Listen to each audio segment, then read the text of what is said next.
Do you have a deep passion for physics and space?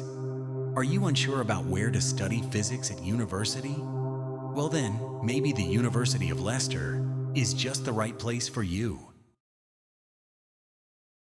Testing, testing. Yes. Good morning, good afternoon, good evening. My name is Kieran, and today is very exciting. Now, why is it exciting? Because we will be reviewing the student experience studying physics at the University of Leicester.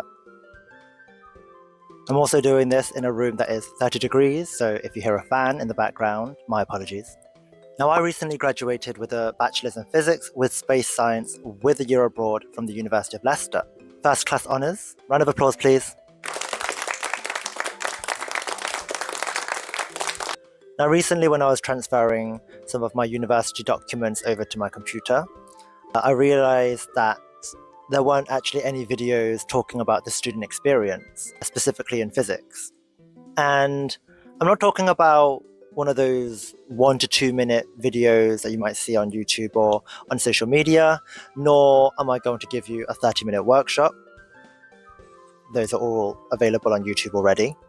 I also want to mention that this video isn't sponsored by the university in any way, nor am I trying to promote the university. I just thought that this video would be a really good idea to help any future students that are thinking about studying physics at Leicester, and also to help some of the current students at the University of Leicester. Now, I do have quite a long list of things I need to go through, so do bear with. Bear with. I'll talk about each year individually. I'll also talk about the course structure, what you should expect and what the department expects. I'll go through the timetabling because that's something that I wanted to know when I applied for university. And finally, I'll share some reviews to some questions that I got from some of my peers. Okay, let's begin with the course structure. You can find most of the information on the course structure on the university website, which I can leave a link in the description below. You'll also find all the relevant modules that you'll take in years 1, 2, and 3. The main thing that I do want to go through is how the modules work. Now, you typically do 120 credits in 1 year, split between 8 modules that are each worth 15 credits, except from year 2, when labs will then take 30 credits as well as a few years of your life. I mean, what?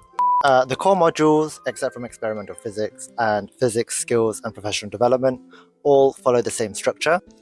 10% is attendance to workshops, answering workshop questions, and then doing core exercises. No, I'm not talking about sit-ups or crunches. I'm talking about the end of unit questions that everyone must answer and submit written answers for, as well as an online test. Oh wait, I forgot to say. You'll have a tutor that you'll share with several other people. You should meet once a week in year 1, roughly once a month in year 2, and then year 3 was a free-for-all for me. Now, I went to my tutor whenever I wanted, and the poor guy had to listen to all of my nonsense. As I was saying, 20% is an end of module test, which you submit online, as well as submit written workings as well. The other 70% of the core module will be a final year exam. My favorite. No, but seriously, I enjoyed exams.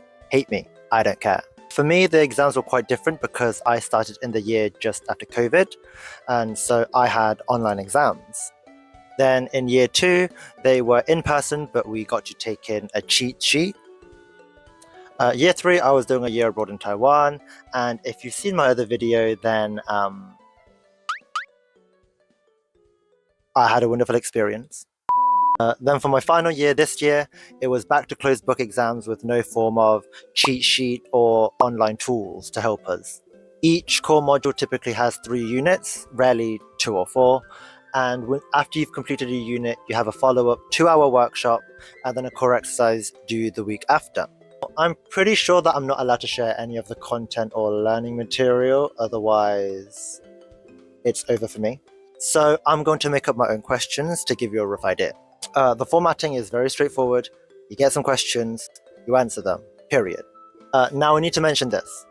I'm not sure if they changed it, but for my first year, the department typically assigns you to a table with 3 or 4 other people for your workshops. You do not get to pick who you sit with. I know, it's tragic. But in the real world, you don't always get to work with who you want. So, not too much on this, but I had a decent group of guys in my first year, but other people definitely had some questionable figures. Let's just say that. You would typically work on the questions together and then submit an online test. It used to be that you just attended the workshop and attempted the questions, but now it seems that you do have to get 60% to get the engagement mark, is what they'd say. Luckily, you do have a week to do this, so it isn't too stressful, and the lecturers will be there to help you in the workshop as well as outside of the workshop. You'll be glad to know that in second year you do get to pick who you sit with, so be friendly and hopefully you'll find yourself an amazing genius that defies all odds, and it'll make your life a lot easier. The core exercise follow the exact same format as the workshop questions, but I will say that they are quite a bit harder in terms of the actual physics as well as the concepts, but they will stretch you and they do improve your physics skills. That is, if you do not use AI. Now, I do just want to say this. Please do not rely on AI. I know way too many people that relied on AI, and trust me, the struggle was real. The further you go into the course, the less you will understand because the course literally builds upon itself. Things in year 1 and year 2 will definitely come up in year 3. Well, one module at least. And I don't think people actually learn by using AI. I think it's a lot of copy and paste. And then come exam season, I do think that people just didn't understand the physics concepts as well as the solutions on how to solve certain physics problems that the lecturers did present to us and that they did teach us. So I believe that people just sabotage themselves in the end. That's not to say that using AI can't assist you in the course, because the physics department isn't that restrictive. They do have certain boundaries and they do tell you the restrictions of AI for each module and for each course. I'm also not going to deny the fact that I also used AI to help me, but I only used it to learn the concepts and I treated it as a lecturer because there's not one available at 1 a.m. when I'm studying. Life of a student. But you definitely cannot use it to write your reports, because if the lecturers were to find out, then a punishment is in order. But the department does list when you can and can't use AI, so it's just whether or not people actually follow that. Let's talk about year 3. For your third year, or unless you did a year abroad like me or a year in industry, this is where it gets more fun. Well, for me it did. This is the year where you get to really specialize and select more of your own modules. Before you could only select one, and now there's a lot more available to you. Now the availability of these modules is completely dependent on the course you took. This is a really good time to mention that the Department of Physics and Astronomy have multiple physics courses that you can take. You could do straight physics, you could do physics with astrophysics, physics with space science, and now they have also recently introduced data science and climate science. What are they? I don't know, but they are there, so we love that. What's great is that you can switch your course whenever you wish to within the first 2 years. So if by the end of year 2 you think astrophysics is not for you, it's hot garbage, I want space science in my life, then you can just email the physics admin and they will put you into physics with space science. That's exactly what I did, and the entire process was super straightforward. By the way, we love astrophysics. It isn't garbage. So to the people that love astro, please don't come for me. I also want to mention that Leicester does also offer integrated masters, which I did not do. This means you continue to do an extra year, and it's cheaper than a normal master's because you don't have to apply for it separately. That's enough of that. Back to year 3. You only have 4 core modules. Quantum mechanics and radiation and matter follow the exact same structure as the other core modules in years 1 and 2. Physics challenge was just an anomaly. At one point the lecturer was talking about a spherical cow, and I kind of just accepted that. This is a group module that's split between 2 halves. The first 50% is you have to work in a group, yet again, but you can pick your group and you all answer abstract physics questions and then present your methods against another group. It was like some weird physics debate with a member of staff overseeing each session every other week. It was not my favorite to say the least. The other 50% is an end of year final exam, but it is online. The other core module is your research project, but it only runs during the second semester. The department typically releases a form with a bunch of different projects. You then select 5 and then rank them from 1 to 5 based on your most preferred to least preferred. An algorithm sorts this out so there is no bias. I did get my number 1 choice. I know some people didn't. And I also know a lot of people didn't submit the form, so I cannot speak for the projects because everyone's experience is different. I'm just going to say I loved my research project. I loved my research partner. I loved my supervisors. I loved everything about it. Word of warning, you do have a 12 to 15 minute presentation in front of 2 members of staff to talk about your project. This is worth 20% of your final mark. And so for those that hate presenting, get it together. You are in 3rd year and there are expectations. Having said that, they do also have other options for those with disability or anxiety disorders, so they are accommodating in that aspect. Now in 3rd year, you do get to pick 4 modules. In previous years, it was just 1, I believe. I did both the space science modules because of my degree, and also electronics and industry project. Everything else, I have no idea about. Space environment was everything. It was my favorite module that I did at Leicester. Takagi, look at my magnetosphere. What do you think? Planetary science, a little hit and miss, but good overall. Electronics, it was definitely there. I definitely did it.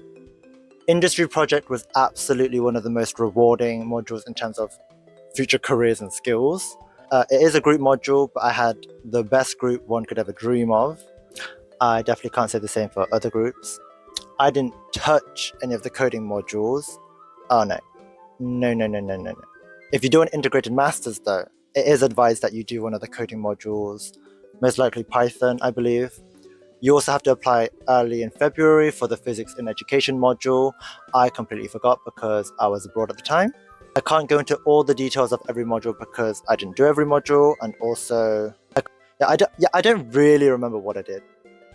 But 3rd year was my favorite year to say the least. Oh, I think we need to talk about experimental physics. I think everyone should be made aware of this module, mainly the labs. As a physics student, you are expected to perform quite an array of experiments. I'm not going to spoil all of the fun, but I will tell you that the department does give you your lab partner in year 1, but you can choose your lab partner in year 2. There are also group experiments in years 1 and 2, where you work in groups of 4 and 5. In year 1, you would work with your workshop group, and in year 2, you decide who you want to work with. All lab sessions are 3 hours long, and they span 4 sessions normally. There's also multiple groups that work on different experiments at the same time. You are allowed to go for short breaks in between. They do not keep you captive for the entire time, God forbid. The lab marks are split between a lab book where you write your individual notes, and then you also submit a lab report the following week. The lab books are marked by PhD students who oversee the sessions, and no comment. Something else that you will be expected to do in this module is code. Now the program that we were taught was R. Now I thought R was just the 18th letter of the alphabet. Turns out it is a coding software that to this day still confuses the crap out of me. Now my coding abilities are not quite there yet, to put it generously. Any potential future employer that's watching this, I'm going to get it together, trust and believe. The coding workshops are also 3 hours long, like the lab sessions. 3 hours is the longest any of your workshops or lab sessions will be. In fact, they are the longest that anything that you get taught will be. So bear that in mind. Moving on to the timetables. Something that I don't really see people talk about is the university timetabling. So here is an example of the year 1 timetable. Now, I'm showing November of 2021 and 2022. These are the busiest months of the first semester in the first year and second year. The difference between A-level college and university timetabling is quite a bit different. The classes can vary weekly and can also be moved due to a lecturer being ill or unavailable at the last second. And there are days where you could be in from 9 a.m. to 5 p.m. Terrible. Now, you might have noticed that Wednesdays seem quite a bit emptier, and this is because they like to leave free time for societies and for social time. In your third year, you will find that there is a lot more free time. I had Wednesdays and Fridays completely free in my second semester of my final year. However, that is more to do with the fact that you have less modules that require in-person teaching, such as industry project, research project, as well as physics challenge. You do have to schedule to meet up with your supervisor as well as your own research groups in your own time. So just keep that in mind. Now let's move on to some questions. I did a survey. Now I asked 22 people that I know who have completed at least 3 years of physics at Leicester. Oh my god, I know 22 people. Ha! The survey consisted of 6 questions, and I asked everyone to rate out of 10 to 1 decimal place. I will share all of my scores as well as the average ratings, but I can't share anyone else's names because of anonymity and probably data protection laws or something. GDPR, GBP, GPT, something, I don't know. I want to bring this up now that every person has their own experience and everyone has their own marking criteria and marking rubric, if you will. I also want to disclose that the reviews are not mine, so if any of the staff are watching, it wasn't me that wrote what is about to come. Please don't hate me. But I think it is important to be transparent and show that not everyone's experience is the same.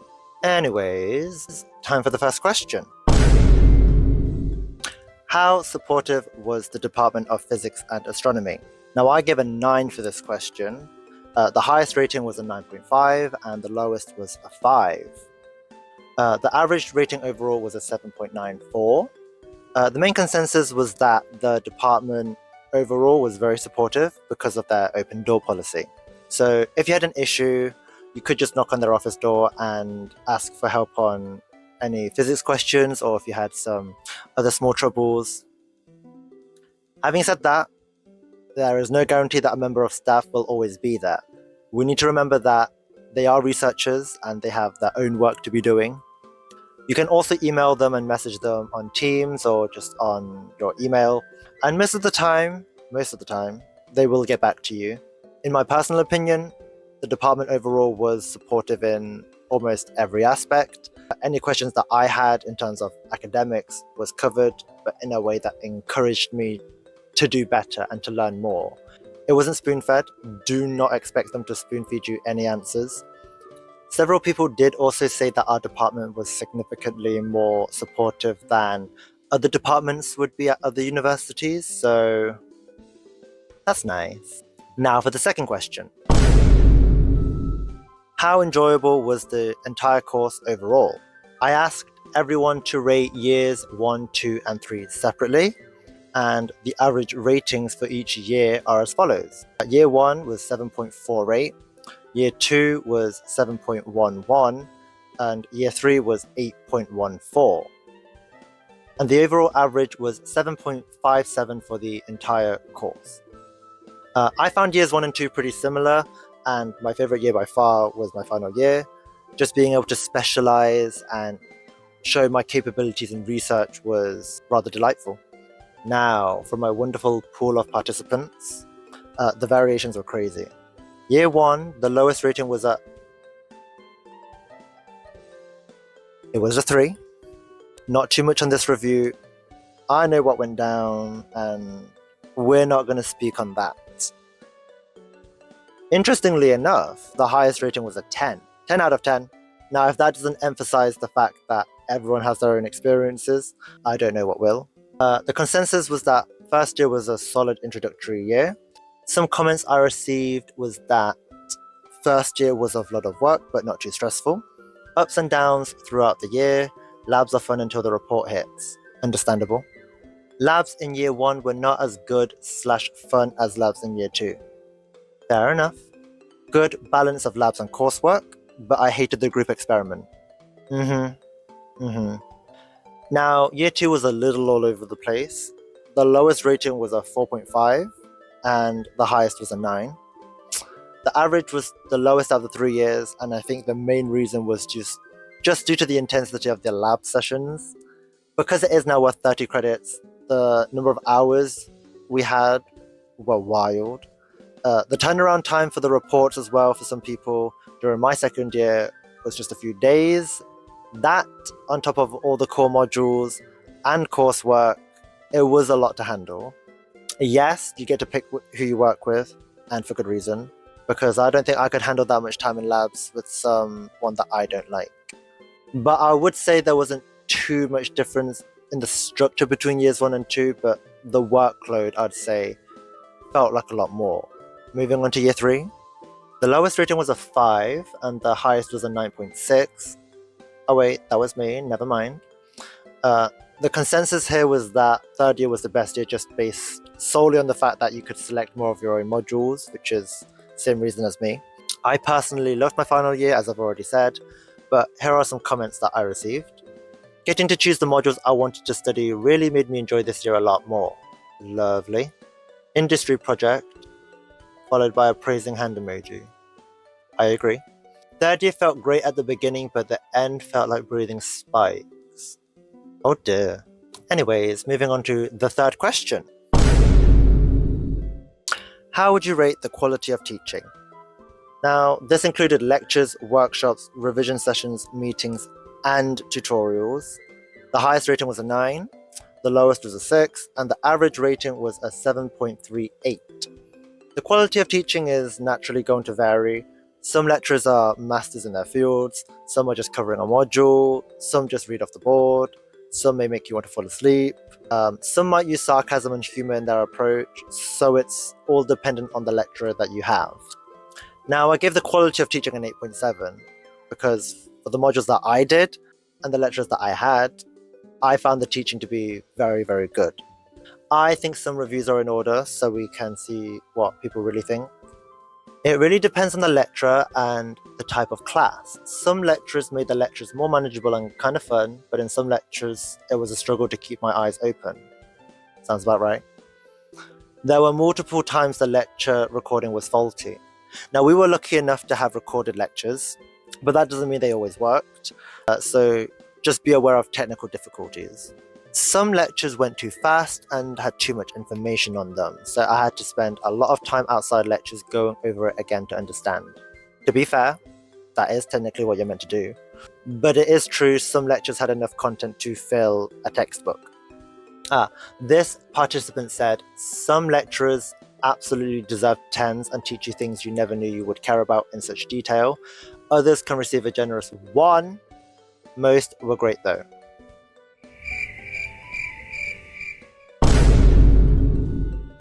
So the fourth question is, how beneficial was this course for your future career?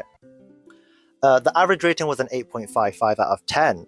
This was the highest average overall. Interestingly enough, 5 people gave 10 out of 10. A lot of people stated that this course was amazing for what they want to do in the future, be it a master's degree, a job in the physics industry, space instrumentation. There was almost a clear consensus that this course benefited them in some way, shape, or form. The lowest rating was a 5. However, this person did state that they didn't want to pursue anything in the field of physics, and that is totally fair. But for the most part, pretty much everyone gave a high rating for this question, and I think that speaks for itself. Let us continue to the 5th question. How engaging was the course? And what I mean by this was how hands-on and how involved did you feel throughout the course? The average score was 7.54 out of 10. I feel that the course allows you to really engage with the material, especially in the later years. The coursework for some of the modules was really interesting. I definitely felt engaged with the work that I had. Was it easy to look some stuff up? Absolutely. Could you look everything up? Never. The material gets to a point where if you're not engaged, then you will just struggle. Like I said before, the course builds upon itself as you continue. What you learn in year 1 will continue into year 2, and anything from years 1 and 2 can come up in year 3. So if you don't engage early on, then in the later years, you're just going to be playing catch up, which is almost impossible with the amount of deadlines that you have. In a way, you could say that the constant deadlines were a good way to keep you engaged and to motivate you, but not the best mindset. Let us see what others said. It was genuinely not easy to look up answers, especially for the practical modules. Definitely had to be engaged with the course content in order to understand anything. I refused to use any ChatGPT for any assistance. Some Googling required in some modules that require more waffling, but overall, it was okay. Period. Oh, this was a good one. It always gave a feeling of wanting to get to the answer no matter how many tries. When the content was engaging, so were the problems, and despite getting things wrong, it always made you want to try again and forced you to think of different ways to approach the question. Now that is just a really good attitude to have. Even when the work seems impossible, there is a way around it. I will also state that because I got several comments saying the same thing, that it is up to the student as well. How engaging the course is also dependent on how engaged you are as an individual. Don't expect to receive engaging work and content all the time, even if it's boring, and it very well could be. You have to engage with the work yourself and put the effort in. Or just go to the lecturer, make it so that the work makes sense. They are there to help you, for the most part. On to the final question. How likely are you to recommend this course towards future students/prospects?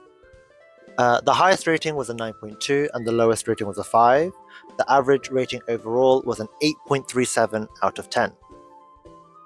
Now, a lot of people would highly recommend the course to future students looking at studying physics at the University of Leicester. I also got a lot of people saying that Leicester is good for research. I mean, they also have Space Park, a bougie research institute that I got lost in but didn't tell anyone. Oops. I actually received a lot of comments for this question, so here we go. When I did have complaints and was vocal about them, there was nothing that I felt that couldn't be overcome. I loved my time at the University of Leicester, and a big reason was the physics department and the people that I met. From the lecturers and professors to the friends and course mates, it was so special and I will forever cherish my time there. I could not imagine doing my undergraduate degree anywhere else, and I am so grateful. Lovely. I believe it gives you everything you need to succeed, but any problems can be very noticeable, and second year is especially rough. Definitely would recommend it. I think it's an excellent place to study physics because the department is so research focused, yet still cares about teaching. I think if you are just studying physics, it's slightly less enticing than if you like astro or space science, as that is what Leicester really thrives with, in my opinion. For anyone crazy enough to do physics, I'd defo recommend Leicester, 10 out of 10. Best vibes easily, not full of entitled posh folk. I screamed. Now I will talk about my recommendation in just a bit, but here are the final scores. I did also ask people to leave some adjectives to describe the course, so here they are. Now I just want to quickly mention something that I haven't touched on at all in this video, and that is the social aspect. I'm not going to talk too much about this because I never really engaged with any of the physics societies, or any societies for that matter. I only ever went to one event during my time at uni.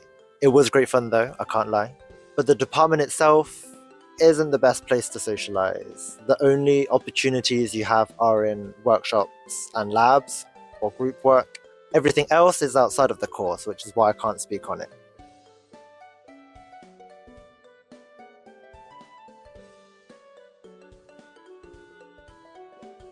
I had my own hobbies of baking cakes for friends and for lecturers and dancing around or whatever. So don't go into physics expecting to easily make a ton of friends in the course. Anyways, I'm going to conclude with my final thoughts. In all seriousness, I did love my experience studying physics at the University of Leicester. I think that, I know that I gained a lot of important skills in research, in physics, communication, the list goes on. My future goal is to be able to study the outer gas giants in the solar system. And I feel that Leicester has really paved the way forward for me. I met some amazing people throughout my time at uni as well. I had the honor to work with some of the best professors and scientists in the field. I even received an award for our highest achieving final year student in space science. I would personally recommend studying physics at the University of Leicester, especially if you are looking to specialize in astrophysics or space science or space instrumentation. Was it stressful? Yes. That is uni and that is physics for you. The workload was immense at times, but the department does their best to help the students in any way that they can. We had recorded lectures, you could access books online, so you didn't have to rent out tons of books from the library.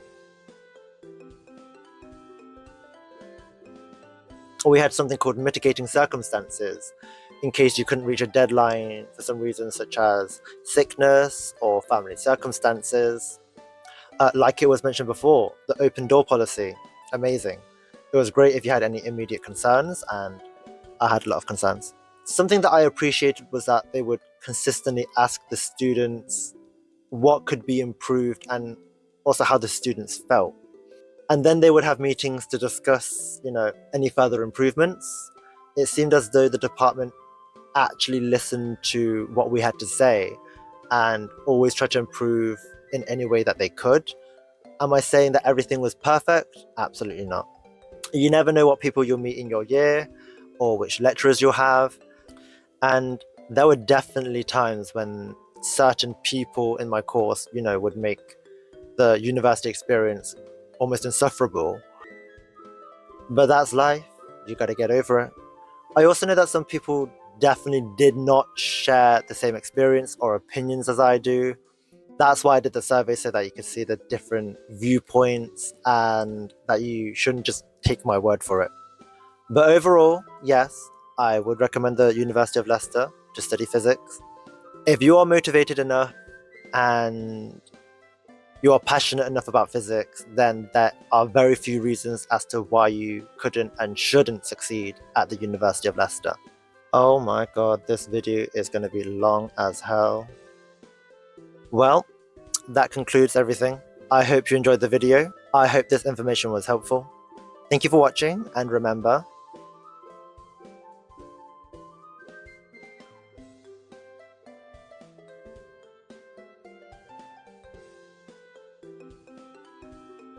now the question is, how does one do an outro?